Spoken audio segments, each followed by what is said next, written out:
नमस्कार, मैं हूं दीपक और आप मेरे साथ देखना शुरू कर चुके हैं अनफोल्डिंग न्यूज़। जी हाँ, आज अनफोल्डिंग न्यूज़ में अगर हम आपसे एक सवाल पूछें कि भारत में सबसे बड़ी समस्या क्या है और उस समस्या का अगर निदान करने के लिए आपको कहा जाए तो वो आप क्या करेंगे?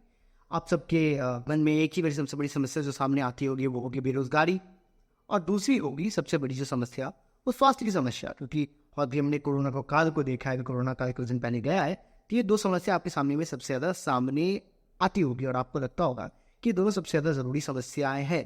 तो आज इन्हीं दोनों समस्याओं को लेकर हम अनफोल्डिंग न्यूज़ में इन्हीं दोनों समस्याओं पर चर्चा करेंगे कि इन समस्याओं का समाधान कैसे हो सकता है, कैसे सिर्फ दो बिल भारत में इन समस्याओं का समाधान हमेशा हमेशा के लिए कर सकते हैं। आपको बता दें कि अगर हम बेसिक नीड्स की बात करते हैं, तो जब हम जीवन व्यापन की बात करते हैं और सिर्फ अपने बेसिक नीड्स की बात करते हैं तो उसमें क्या क्या आता है? पहला आ गया एजुकेशन, कि आपकी पढ़ाई अच्छी होनी चाहिए। उसके लिए हमने राइट टू एजुकेशन बिल ला दिया। अब वो एक्ट बन के अब वो कानून के रूप में काम कर रहा है। अब जो प्राथमिक शिक्षा है भारत सरकार द्वारा फ्री में दी जाती है।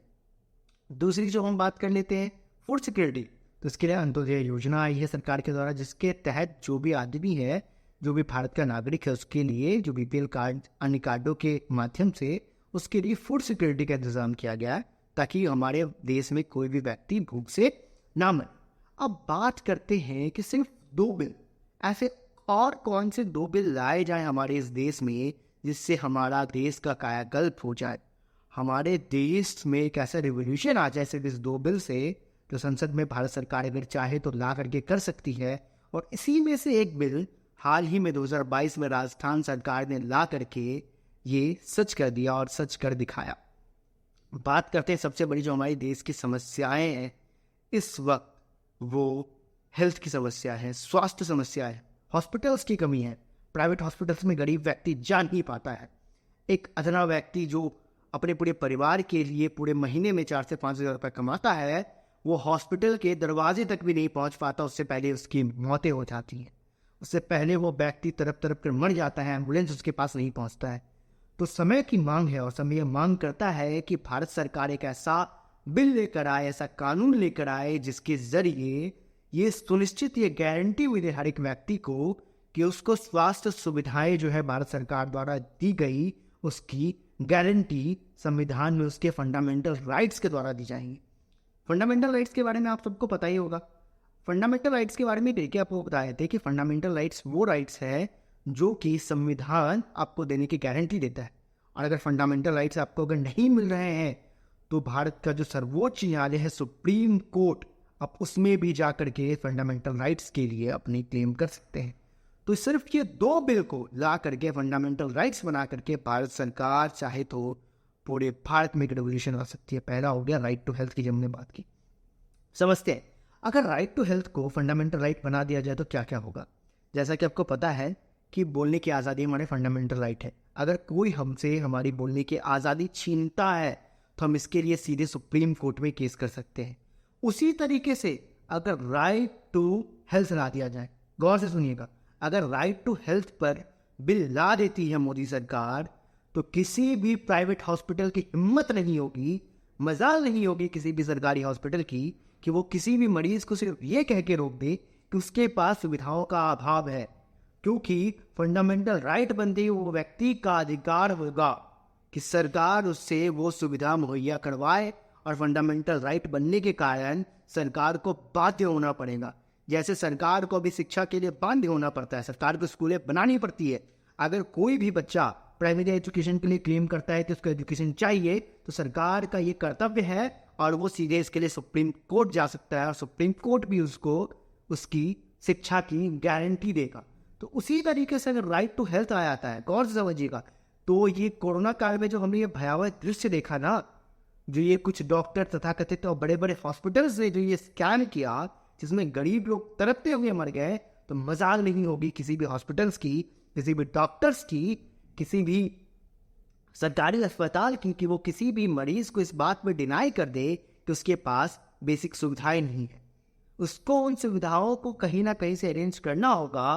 और जो भी व्यक्ति पीड़ित है, जो भी व्यक्ति गरीब है, जो भी व्यक्ति आपके दरवाजे पर खड़ा है हॉस्पिटल में, उसको उनकी सारी ज़रूरत की सुविधाएं देनी होगी और उसका इलाज करना होगा। जरा सोच के देखिएगा, अगर ये फंडामेंटल राइट बना दिया जाता, राइट टू हेल्थ, सिर्फ सोचने की बात है अगर राइट टू हेल्थ को फंडामेंटल राइट बना दिया जाए तो।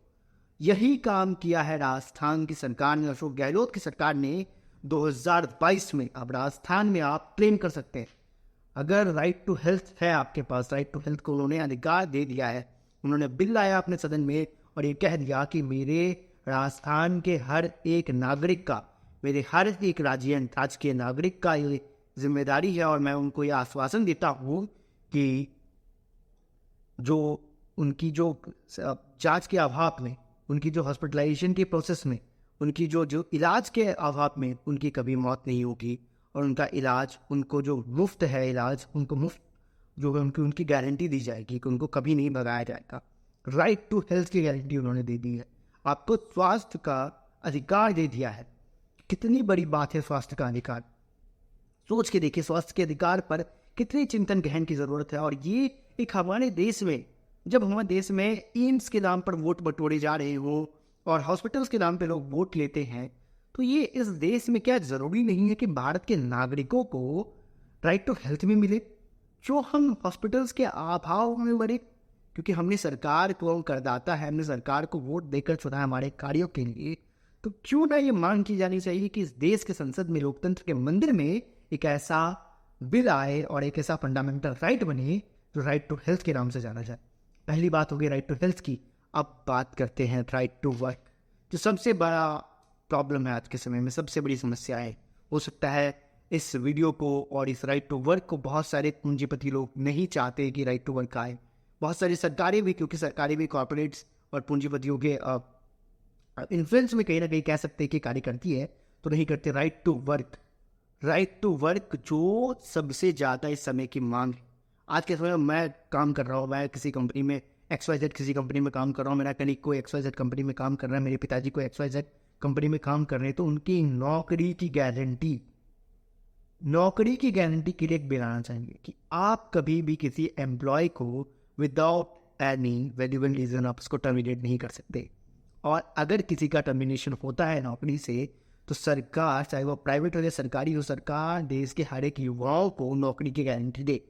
सरकार इतनी ज़्यादा मौजूदगी करे प्राइवेट सेक्टर और सरकारी सेक्टर में, इतनी ज़्यादा उपस्थितियाँ बढ़ाए, इतनी ज़्यादा मौका दे लोगों को, इतनी ज़्यादा रोजगार पैदा करे कि हर एक व्यक्ति वो जाके क्लेम कर सके कि उसका अधिकार है राइट टू वर्क, और वो अगर राइट टू वर्क के तहत अपने कार्य करने के लिए वो अगर अधिकार मांगता है, तो सरकार का ये दायित्व हो कि इस व्यक्ति को कार्य दे।